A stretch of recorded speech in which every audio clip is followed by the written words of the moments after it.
Salam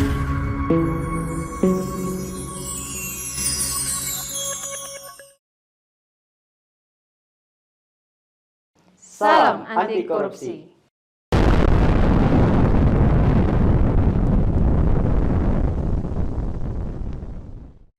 Assalamualaikum warahmatullahi wabarakatuh. Halo Sobat PPSDM, apa kabar semua? Semoga selalu sehat dan bahagia. Bertemu kembali bersama saya Iman Iskandar, Widya Iswara Ahli Madya, BPSDM Kementerian Dalam Negeri Republik Indonesia. Setelah Sobat PPSDM mempelajari pengertian, penyebab dan dasar hukum anti korupsi, kemudian 7 delik korupsi, maka pada video kali ini kita akan mempelajari dampak, bahaya, dan biaya sosial korupsi. Sobat PPSDM, setidaknya ada 4 klasifikasi korupsi yang perlu kita ketahui ya. Yang pertama dari level tingkatan paling bawah adalah individual corruption atau korupsi yang dilakukan oleh individu, oleh kita sendiri masing-masing. Kemudian kategori yang kedua levelnya adalah naik menjadi petty corruption, korupsi kecil-kecilan yang dilakukan oleh aparat atau oknum dalam kegiatan sehari-hari. Itu bisa sendiri, bisa berdua, dan seterusnya.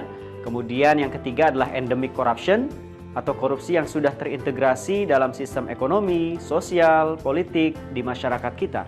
Bahkan yang mengatakan korupsi sudah menjadi budaya ya, atau corruption culture.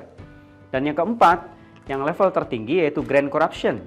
Korupsi yang dilakukan oleh para pejabat pengambil keputusan untuk menguntungkan diri sendiri atau orang lain. Nah, Sobat PPSDM, setidaknya ada 4 area potensi korupsi yang perlu kita ketahui sehingga nanti bisa menjadi pembelajaran untuk kita mengantisipasi agar kita tidak terlibat di dalam area potensi korupsi ini. Yang pertama terkait kategori pengelolaan anggaran. Setidaknya kita bisa petakan di sini ada 7 hal-hal atau sikap yang bisa menjerumuskan kita atau bisa terkategori di dalam tindak pidana korupsi. Kemudian ruang lingkup yang kedua atau kategori yang kedua biasanya terkait pengadaan barang dan jasa ya. Di sini kita coba petakan ada setidaknya 10 aktivitas atau 10 kegiatan yang mungkin saja bisa mengakibatkan kita terjebak dalam tindak pidana korupsi. Kemudian yang ketiga Sobat BPSDM adalah kategori atau aktivitas pengelolaan barang daerah ya. Tentu di sini melibatkan juga ASN di pemerintah daerah ya. Dan tentu yang keempat yang tidak kalah penting adalah area potensi korupsi di dalam pelayanan publik. Nah, dalam pelayanan publik kita di Kementerian Dalam Negeri tentu juga memberikan pelayanan publik ya, baik kepada pemerintah daerah maupun juga kepada masyarakat. Nah, tentu di sini dari level kebijakan ya sampai kepada implementasi dalam pelayanan publik, seluruh area potensi korupsi ini tidak terjadi di dalam Kementerian Dalam Negeri Republik Indonesia. Nah, Sobat BPSDM, tentu ketika korupsi terus terjadi ya, yang bisa diakibatkan dari 4 area potensi korupsi tadi, maka akan berdampak bagi negara kita. Sobat BPSDM, setidaknya ada 4 bidang yang bisa terdampak dari korupsi. Yang pertama terkait misalnya bidang ekonomi. Bisa terjadi penurunan produktivitas, penurunan pendapatan negara dari pajak karena dikorupsi, meningkatnya utang negara, menurunnya pertumbuhan ekonomi dan investasi, rendahnya kualitas barang dan jasa, menambah beban dalam transaksi ekonomi, ketimpangan pendapatan, bahkan bisa mengakibatkan peningkatan kemiskinan. Nah, Sobat PPSDM, dampak korupsi yang selanjutnya misalnya di bidang pemerintahan, ya. Tentu di sini kita sebagai ASN di lingkungan Kementerian Dalam Negeri bertanggung jawab terhadap jalannya birokrasi pemerintahan dalam negeri.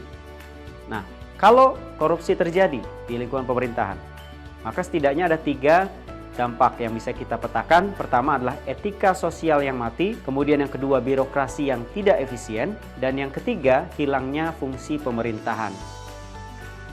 Sobat PPSDM, dampak korupsi bagi negara yang ketiga misalnya di bidang hukum. Kita bisa lihat setidaknya ada 2, kita bisa petakan. Pertama, peraturan perundang-undangan tidak efektif, kemudian hilangnya kepercayaan terhadap negara. Dan yang ketiga, yang keempat adalah bidang politik. Nah, tentu di sini kita bisa melihat ya dampak korupsi bagi negara dari berbagai bidang, dan tentu saja tidak terbatas pada 4 bidang ini. Banyak sekali bidang di dalam ruang lingkup kehidupan kita berbangsa dan bernegara yang bisa terdampak dari korupsi. Sobat BPSDM, selanjutnya kita akan membahas tentang biaya sosial korupsi. Analisis biaya sosial korupsi dilakukan dengan menggunakan kerangka pikir social cost of crime atau biaya sosial kejahatan yang berasal dari Brand and Price tahun 2000. Konsep ini diadopsi kemudian menjadi social cost of corruption dengan beberapa penyesuaian kondisi yang ada di Indonesia. Setidaknya ada 2 klasifikasi biaya sosial korupsi. Pertama adalah biaya eksplisit korupsi, dan yang kedua adalah biaya implisit korupsi. Nah, Sobat BPSDM, kita akan bahas satu persatu. Terkait biaya eksplisit korupsi, kita akan bagi menjadi 3, yaitu pertama, biaya antisipasi korupsi, kemudian yang kedua, biaya reaksi korupsi, dan yang ketiga, biaya akibat dari korupsi secara eksplisit.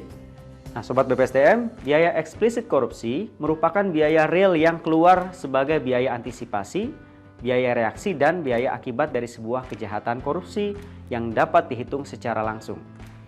Biaya eksplisit dalam hitungan ini dibatasi pada biaya yang keluar dari APBN, meskipun dimungkinkan adanya biaya yang keluar dari luar APBN. Nah, Sobat BPSDM, klasifikasi dari biaya eksplisit korupsi yang pertama adalah biaya antisipasi korupsi. Nah, biaya antisipasi korupsi ini pada dasarnya terdiri dari pertama biaya sosialisasinya, kemudian bagaimana reformasi birokrasi dicanangkan untuk menurunkan hasrat korupsi, dan yang ketiga adalah berbagai kegiatan yang dilakukan dalam rangka pencegahan korupsi, terutama yang dikeluarkan oleh KPK. Yang kedua adalah biaya reaksi korupsi. Nah, ini adalah seluruh sumber daya yang diperlukan oleh aparat penegak hukum untuk memproses seseorang yang melakukan tindak pidana korupsi, mulai dari tahap penyelidikan, penyidikan, penuntutan, pengadilan, dan pemasyarakatan, atau sampai selesai menjalani hukuman fisik maupun finansial. Kemudian yang ketiga adalah biaya akibat korupsi secara eksplisit, yaitu nilai uang yang dikorupsi itu sendiri, baik yang dinikmati oleh pelaku tindak pidana korupsi maupun bersama dengan orang lain yang diterjemahkan sebagai kerugian keuangan negara. Nah, data yang digunakan adalah hasil hitungan kerugian keuangan negara yang telah dihitung oleh BPK atau BPKP yang diberi kewenangan untuk menghitung kerugian negara. Sobat BPSDM, kategori yang kedua dari biaya sosial korupsi adalah biaya implisit. Nah, biaya implisit ini merupakan biaya yang tidak secara langsung terlihat, seperti biaya ekonomi atau opportunity cost, biaya damage atau akibat yang dampaknya melalui pasar, dan biaya damage atau akibat yang dampaknya tidak melalui pasar. Nah, Sobat BPSDM, biaya implisit ini dapat dihitung atau dihitung yang saat ini dengan mengambil estimasi terendah dari sebuah kejadian atau kegiatan korupsi. Biaya implisit pada dasarnya juga adalah biaya oportunitas dari tindakan korupsi yang terbagi menjadi biaya finansial, kemudian juga biaya ekonomi. Ya. Kemudian biaya implisit juga dibagi menjadi biaya privat dan biaya sosial. Sobat BPSDM, biaya implisit dalam bentuk biaya akibat korupsi secara implisit memperhitungkan yang pertama adalah opportunity cost akibat korupsi, termasuk beban cicilan bunga di masa mendatang yang timbul akibat korupsi di masa lalu.